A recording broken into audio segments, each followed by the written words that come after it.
সচিবালয়ে যেটা তার চুরির বিষয়ে আমরা আজকেই আমরা এর মধ্যে প্রথম দিন থেকেই আমাদের তদন্ত অব্যাহত ছিল এবং আজকে 4 তারিখ দুপুরে আমরা এই তার চুরির রহস্য উদ্ঘাটন করতে পারি এবং এই তার চুরির সাথে সম্পৃক্ত সচিবালয়ের একজন আউটসোর্সিং সদস্য যার নাম রঞ্জন চন্দ্র,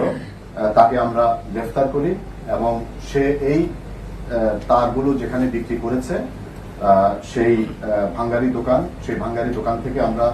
কিছু তার উদ্ধার করি, 8 কেজির মতো তার উদ্ধার করি এবং সেই ভাঙ্গারি দোকানদার যিনি তারগুলো কিনেন তাকে আমরা গ্রেফতার করি। তো এই ঘটনায় আমাদের এখন 2 জন গ্রেফতার হয়েছে এবং তারা আমাদের হাজতে আছে এবং আপনাকে আগেই বলেছি যে এই সংক্রান্তে মামলা হয়েছিল।